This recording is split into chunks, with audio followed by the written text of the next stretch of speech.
Сайн уу манайхан. Өнөөдөр бүгдээрээ 2013 онд гарч байсан Labor Day буюу хөдөлмөрийн баярын өдөр хэмээх киноны төвчлийг сонсноо.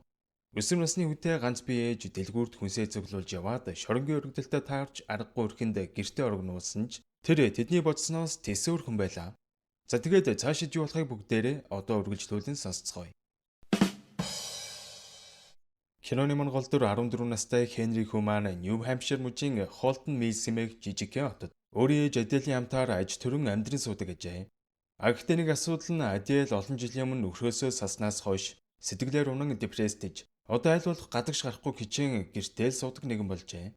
Өнөөдөр бол Америкийн хөдөлмөрчдийн баярын өдөр тул манай хоёр гэртээ баярын ширээ засахаар дэлгүүрт очин хүнсээ цуглуулж явхад Генри Юман ээжээсээ төр олдон комик ном сонирхоо зогсож байтал нэг үл таних шархацсан ирсэн ээ. Надад тусламж хэрэгтэй байна гэж авч ийн. Генри бүр гайхаж уучлаарай. Би юу яриад байгааг чинь ойлгохгүй байна. Би ээжтэйгээ хоёулахнаа л явж байна гэж хэлэхэд ээж чинь машин байгаа юу? Гэхээр нь байгаа л гэлээ. Гэтэл удалгүй нэгээр хүүтэй хамт ирэхэд Адиэлж гайхаж та юу юм бэ? Яасан бол? Гэхэд намайг Франк гэдэг. Та хоёр унаатай гэсэн баха. Намайг нэг тийш нь хүргээд өгөөч гэж гуйхад Адиэл бүр гайхаж та такси өрөөд явчих болохгүй юу? Гэд бахар нь Франк Хенригийн үзэг бацаж би гуугаад байгаа юм шиг харагдаж байна уу? Гэж хэлэхдээ Адиэл бүх зүйл буруугаар эргэснийг ойлгож энэ хүнтэй хамаагүй харьцаж болохгүй байна гэж бодон аясаар нь хөдөлж эхэллээ. Кассан дээр авсан юмаа бичүүлж байхдаа кассчинд нь аль болох дохио өгөх гэж оролдсон ч энэ кассч нь бүр ойлгодгүй шүү. За ингээд ээжгүй хоёр Франкийг машиндаа суулгах үед замдаа цагдаа таарвал янз бүрийн үйлдэл гарах гээд хэрэггүй шүү. Химэн Хенриг хүзүүдэн сануулга өгөхөд Адиэл маань тэхгүй гэдгээ амлан тэр хэд явсаар гэртээ ирлээ. Франк гэрт нь ормогцоо гэрийг нь ажин ийш тийшээ олгох үед Адиэл энэ боломжийг ашиглаад жижигхэн утга сэмэрхэн аваад кармалчна. Франк цусаалдаад байсан учраас Хенри та яагаад шархчихав гэж асуухад би уулна мохор болгон хагалгаанд орж байсан юм. Тэгээ эмнэлгийн 2 давхрын цонхоор үсэрсэн чинь миний оюутал задарсан гэж үннээ л хэлж байна.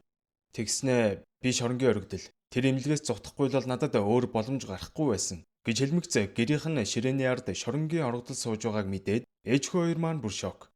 Шоронгийн оргодол юу ч хийчих юм билээ. Үнэхээр их айж байсан ч Адиэл аль болох айснаа харуулахгүй хичээж кофе бэлдээ өгөхөд Франк намайг өнөөдөр гэртээ онуулвал би үнэхээр баярлах болно шүү гэж хэлэхэд Адиэл та бит хоёрыг гимтээжүүл яах юм бэ? Би яаж шоронгийн оргодолтой хонох юм гэд үннээ л хэллээ. Чи итгэхгүй л бах. Гэхдээ би өмнө нь хэнийгч гимтээж байгааг юм шүү гэж хэлсэн ч Адиэл мэдээж итгэхгүй. Тийм болохоор энд тонхоо болж шөнийн галт тэргээр явхаар болно. Яг нэг зурагтаар чанга тэглэмтэй орхоос онц ноцтой гэмт хэрэгтээ оргосон тухай шуурхаа мэдээ гарч эхлэх ба. Оргодол Франк нь хүн амны хэрэг үлдэж 18 жилийн ялвсан аюултай хүн. Харс үтсэн байвал яаралтай цагдаа руу холбогдно гэж зурагтын мэдээгээр гарах үед ээжгүй хоёр Франкаас улмал жиирхээ явчихна.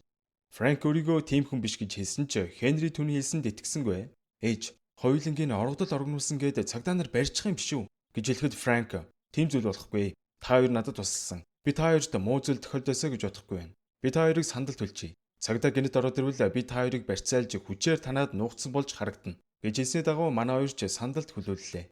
За ингээд Франк тэдний өргөчөөс мах гаргаад сайхан хоол хийж идчихэд хүлээтэй байгаа ээж хоёрыг ч хооллож байгаа л харагдана. Ер нь яг нэг тийм муу хүн биш бололтой шүү. За ингээд өрөө болсон ч хотын галтрагны вокзал дээр цагдаа нар битүү байгаа тухай мэдээлэл гарснаар манайх өнөөдөртөө эндээ хонголохоор болох ба. Цагдаа ирэх шинжгүй болохоор ээжгүй хоёрыг ч хүлээснээс нь тайллаа. Ингээд маргааш өглөө цайгаа угаа сууж идэл Хенригийн сонирхол төрж та яаж шоронгоос орсон юм бэ гэж асуухад шоронд байхад олгоо өвдөөд хажуугийнх нь эмнэлэгт хагалгаанд орсон юм. Хагалгаа дуусны дараа харгалзагч нар тамхилт гээд гарахт нь цонхоор нүсрээд зүгтсэн. Гэж хэлэхэд Хенри ч бас өөрийнхөө амьдралыг ярьж манай аав нарийн бичгтэйгээ унтаж ээжиг минь хуурснаас болоод аав ээж хоёр минь хоёр тишээ болсон. Аав тэр нарийн бичгтэйгээ суугаад бүр хоёр хүүхэдтэй болсон. Гэхдээ бүтэнсээ өдрөөр надтай ирж уулзтыг гэж хэлэх үед Адиэл ирээд бит хоёрыг хүлэхгүй мүү гэж асуухад шаардлагагүй. Цагдаа нар ирвэл над улсаа харуулхад л та хоёрыг хүлсэн гэж шууд ойлгоно гэж хэлэх ба өчигдрөөс хойш галтрагны чимээ юр гарахгүй юм. Чамд мэдэх юм байна уу гэж асуухад Адиэл баярын өдөр болохоор галтраг зогссон байх гэж хэлнэ. Ахгүй Адиэлд өөрийнхөө бэлдсэн өглөөний хоолноос өгөхөд ганц хазаал хоолнд нь бараг дурлахна. За ингээ баяр дуусаж галтраг явахыг хүлээх зураа Франк зүгээр суусангүй. Шатныхын довжоог янзалж машиныг нь засч усных нь фильтрийг сольж бүр шалыг нь хүртэл угаадж явах шиг. Ёстой хөдөлмөрч юм уу? За тэгээ бүр Хенрид бейсбол яаж тоглохыг зааж өгөх ба. Адиэл одоолныг тавьширж Франк тэдэнд муу зүйл хийхээргүй хүн байна гэдгийг ойлгон Франкийн өмдний цорхойг ойж өгсөн шигээ сууж байтал гэнэт хаалга хүчтэй нүдж шүү. Манай хүн тэр дөрөв Адиэлийг барьж аван барьцаасан мэтээр харагдуулахыг хичээсэн ч Хаалгаа нэтэл цагдаа биш, хөршин байлаа. Ургацаасаа ураасан тоор жимсээ өгөхөөр ирж л дээ. Манай хүү хаалгаа ашиж зогсоод байсан учраас хөршин орж ирсэнгүй. Ээждээ миний мэндийг дамжуулаарай. А тий. Сайхан шоронгийн оргодол оргосон гэсэн шүү. Хаалгуудаа сайн түгжээрээ мэдээтэй л байгаарай гэж анхааруулаад явлаа. Манай хүү өвөнтэй тоороо барингаа Франкаар магтуулчих санаатай харж читгэд үнийг нь анзаарсан Адиэл хүүгээ өрөөнд ор гэж явуулаад Франк танд хэлж байна. Чи хүүтэй маань ингэж дотно байхаа бол чамайг явсны дараа тэр чамайг өгүүлж сэтгэл нь шаргалуул яах юм бэ гэж хэлэхэд Франк ойлголоо л гэж явж байна.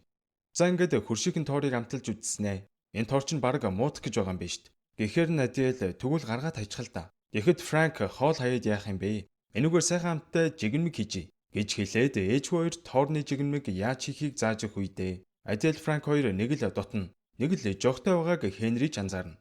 За ингээд тэр өрөөнөө Франк Адиэл рүү хандарч бүслэгээр нь тэврээ авахад Адиэл дургуутсангүй. Харин ч мөрийг нь дэрлэх ба эр хүний орон зай дутагдж байсан гэдг нь илт мэдэгдэж байлаа. Энэ бүхнийг Хенрич бас харчив. Гэтэл тэр өрөө галтрыг явах чимээ гарахыг сонссноор Франк явах гэтэл ээж хоёр маань Франкийг явуулах дургүй шүү. Шархаа эдгээчгээд явсан дээр энтергээд байсан учраас Франк ч тэднийг ойлгож дахиад ганц хоног үлдэхээр болдог. Хенри өрөө унтах гэж байтал нөгөө хоёр чинь цаад өрөөнд жанжин болоод байгаа нь сонсогдноо ядчих. Маргааш нь Франк эдний шатны модуудыг засч хаалганых нь нугсыг сольж яндангийнх нь хог шороог цэвэрлж өгөөд ер нь л эр хүний гар хүрээгүй эсгүүдийг бүгдийг л сольж янзалж өгч байгаа нь ээжгүй хоёрт мэдээж дулаахан мэдрэмж төрүүлж байлаа. Ямар сандаа бүр Адиэл кофе барьсан гарч ирээд ажиллаа хийж байгаа Франкт өгөх нь яг л гэрэлсэн ад жаргалтай осуудын төр зураг шиг байлаа. Дүүгээр зогсохгүй Хенрид машины дугуй яаж солихыг зааж өгөх ба ээжтэй нь угаалах хамт хэлсэн хувцсыг эндүүдэж зөөлхөн хөгжмөө айн дээр Адиэлтэй бүжиглэн их л сайхан цагийг өнгөрөөж байлаа. За ингээд Хенри хүү маань хүнс авахаар гэрээсээ гараа явж итэл нэг цагдаа Франкийг эрен сурвалжилж буй бичгийг энэ тэндгүй наа явж байгааг хараад мэдээж сандарна. Хүнсээ авчаа ороод иртэл гадны хүн дуурайд байхаар нь сандраа очтол хөршийнх нь Эвелингээд бүсгүй байлаа. Адиэлтэй уулзгаж ирсэн юм гинэ. Та наана явж байгаарай. Битгий хөдлөөрэй. Би ээжийг гяст уучаад ирье. Гээд сандраад болон тойртол манай хоёр зогсож шүү. Адиэл Эвелинтэй уулзтал гадагшаа гарах хэрэгтэй болсон тул хөгжлийн бэрхшээлтэй Бэригээд хүүгээ эдний дүлдээ чи орой ирээд авчнаа л гэж авж байна. Адиэл илдгээр татгалзахыг хичээж 9 шидийн шалтгаан хэлсэн ч Эвелин гуугаад байсан тул аргагүй эрхэнд зөвшөөрөхөөр л боллоо. За ингээ ямар хідэн цаг нуугдаад байлтай биш. Франк өөрийгөө эдний хамаатан гэж Бэри танилцуулаад энэ хэд өдөржингөө бейсбол тоглож өнчих ба оройн дөрөв зурагт хараа сууж итэл нэг сувгаар Франкийг эрен сурвалжилж буй мэдээ гарч зураг хөргтөгөө гараад ирэх үед манай хэд Бэри Франкийг таньсан байхаа гэдгээс имэж байлаа.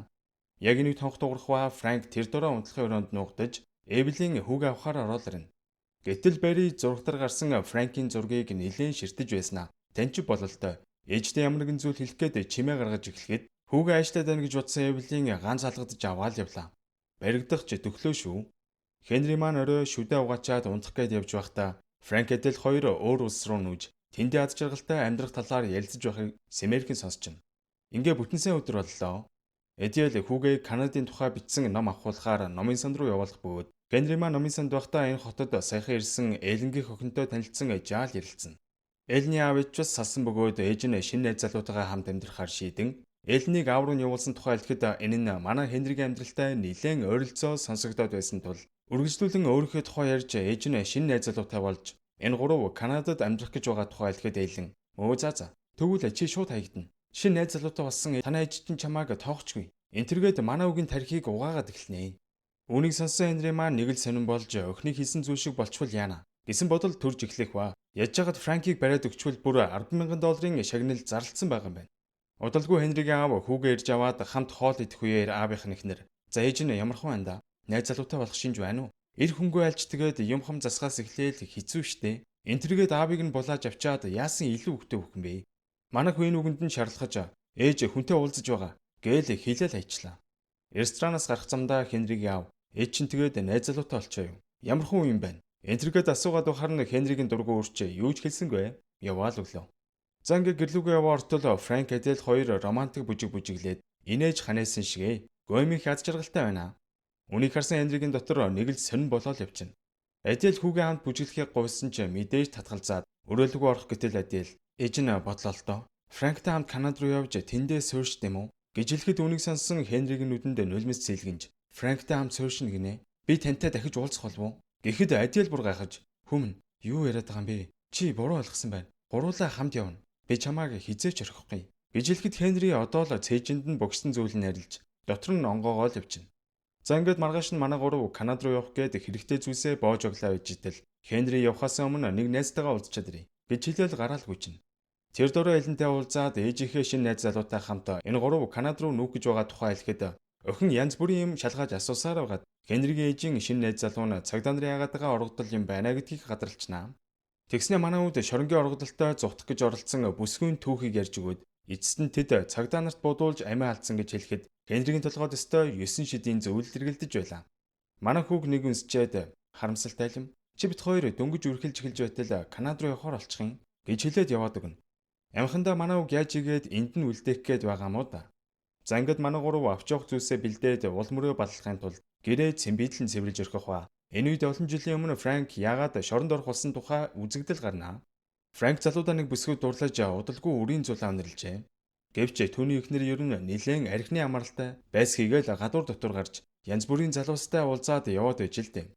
За тэгээ бүр болоогүй. Франкийн эхнэр баахан залуустай явдалтай хүүхэн байсан ба Франкийн ялах хүүхэд өөр хүний хүүхдээснийг олж мэддэг. Энэ бүхэнд бухимдсан Франк эхнэртэй уурлан түлхэхэд нөгөөдг нь ядж хахад шатны уруу унаад газар дээрээ нам.